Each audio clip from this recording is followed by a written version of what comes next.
In episode 3 of the Thousand Year Blood War, March of the Starcross, we are introduced to some wild Quincy abilities and see the start of an incredibly brutal and bloody invasion. This episode contains no spoilers past episode 3, but I will explain some concepts and themes to help newer and more seasoned fans understand things better. The episode starts off with Ichigo confronting Quilge, and we find out that Quilge knew of him because Ichigo was dubbed as a special war potential by the Quincy leader. This is the first time we hear of the term, and it makes sense that Ichigo is among of those considered a war potential, an enemy of the Quincy who needs to be eliminated on sight. We see Quilge equip a sword through his Quincy abilities, and this goes against what we already knew of the Quincy. Through Uryu, we thought the Quincy used bow and arrows as combat, and Soul Reapers used swords. But Quilge would state that he is a Quincy, just as he wielded both a sword and the older Quincy abilities we were used to. From here and a few other new techniques, we find out that these Quincies are far more advanced than the ones we have previously seen.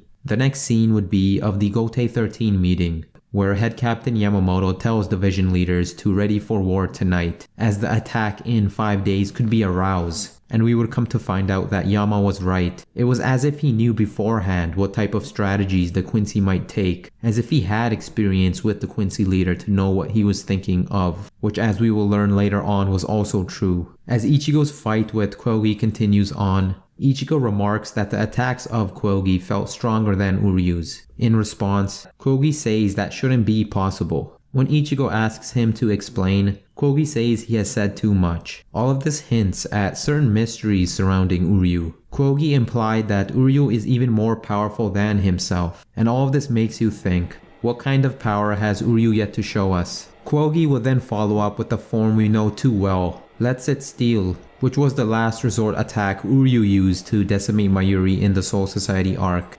However, Quilge did not wield the glove that Uryu did. This form was in fact different as it garnered the name of Vollständig, which is complete in German, compared to Let Sit Steal, which is last technique. Based on the look, Vollständig does look like a completed version of Let Sit Steal, giving Quilge 2 wings to fly around, and he does go on to say the Vollständig is an evolved form of it. The very crude and evil looking Quilge now sported a heavenly angelic form through this new transformation, which he would call Biskiel, which translates into Justice of God. The name itself is quite ironic considering how he was in the last episode. Upon hearing that Ichigo was in battle, the Quincy leader decided to go forward with his invasion, which was set to happen later. Whether he intended to play mind games with the Shinigami, or if Ichigo was the reason for launching his attack earlier, we don't really know right now, but maybe we will find out soon. In Ichigo's battle, we get to see a glimpse of his monstrous power.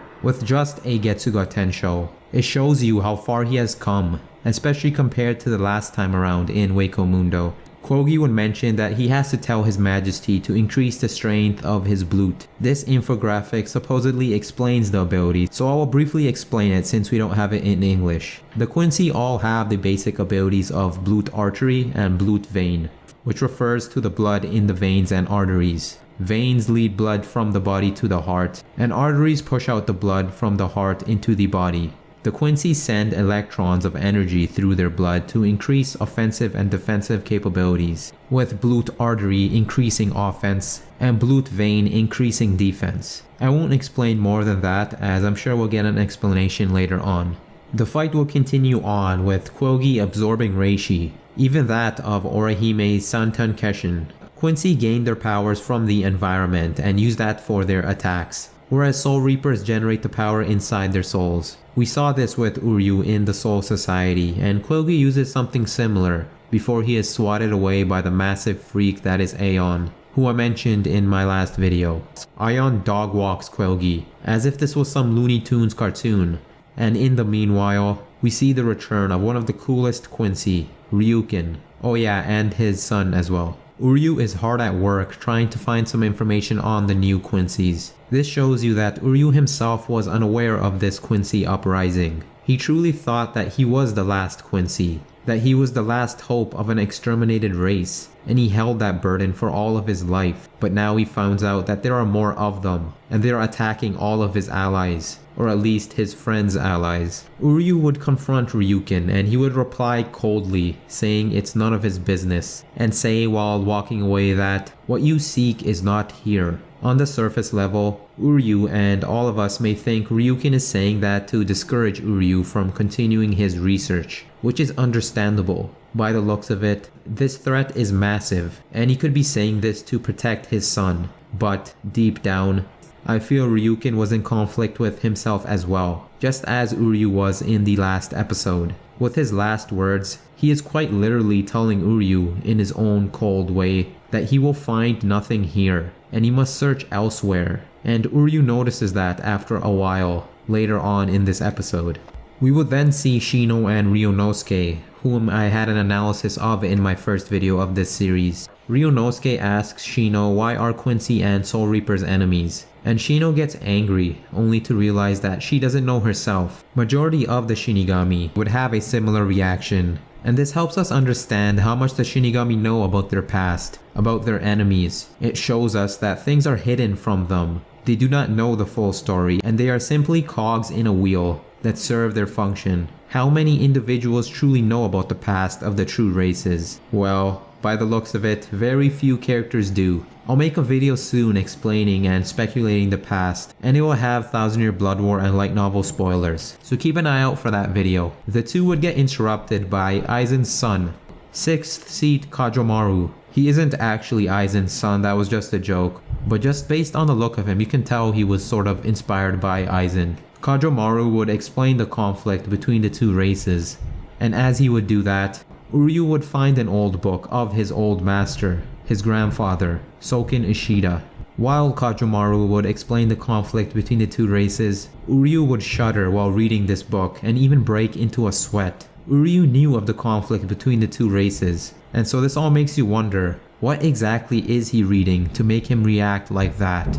As the story of the two races finish, Ryunosuke asks Kajomaru, is there any justice for the Soul Reapers during this war? Ryunosuke understands how messed up the past was, and he himself feels that this whole war is a result of the attacks on the Quincy many years ago. Kajomaru replies with a heavy heart by saying, a war happens when it is just for both sides. And his observation is right. Both sides were fighting for justice, with the Quincy seeking revenge from what we have just learned, and the Soul Reapers seeking the stability of the realms. But despite that, we clearly are missing a lot from the past. As mentioned in earlier videos, this is not a measly invasion, but a war where both sides think that they are doing the right thing, and because of that, the stakes are so much higher.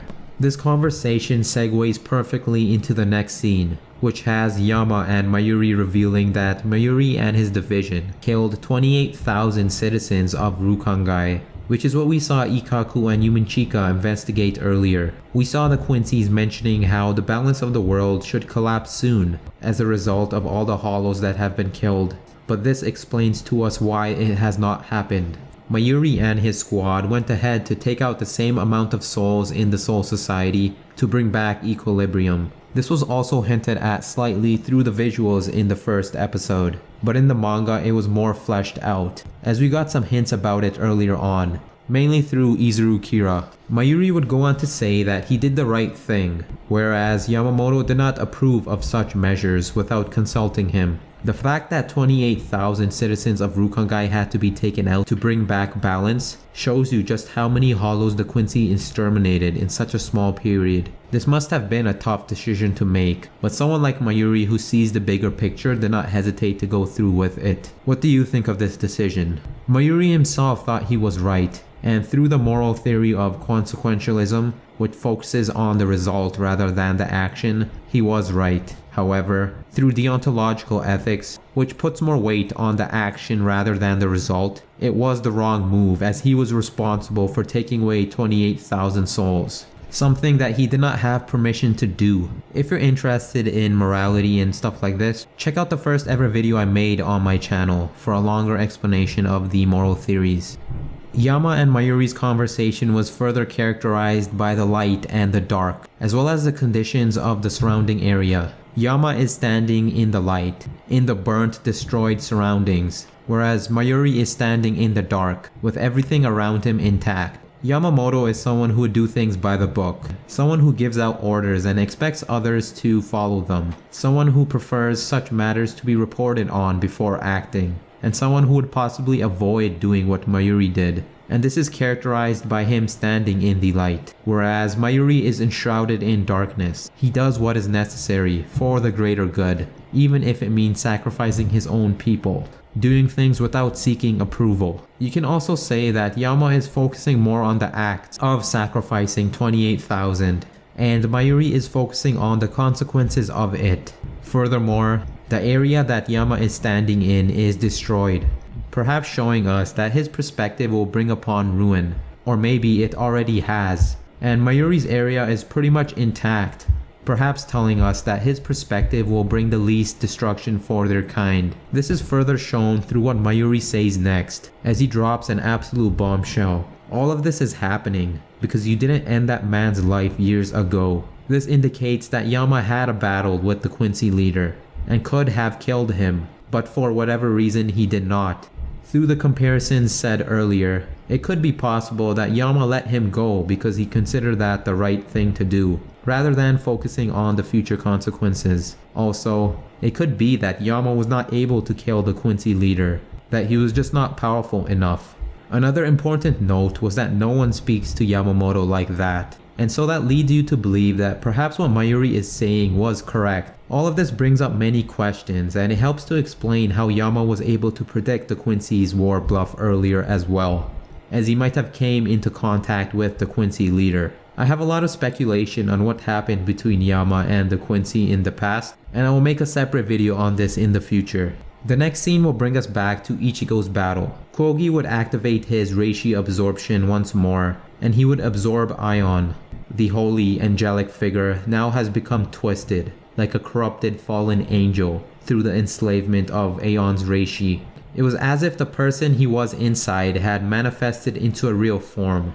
This ability is incredibly powerful, stripping the Reishi of even the surrounding characters. But do not worry, because the GOAT Dondachaka is on his way to save the Soul Society, or rather Wako Mundo. We also see a final scene of Uryu, after he reads up on the Quincy. He mentioned the Wandenreich, and also something we haven't heard about, his mother, who is somehow tied to them. Uryu, like Ichigo, is someone who has a father, but details on their mother are scarce. Perhaps we will learn more about them soon. This was an anime-only scene, as in the manga, we did not know how Uryu learned of the Wandenreich. During this conversation, and in this episode in general, Ryuken is keeping tabs on Uryu, probably more than he ever has in his life, and that tells you something.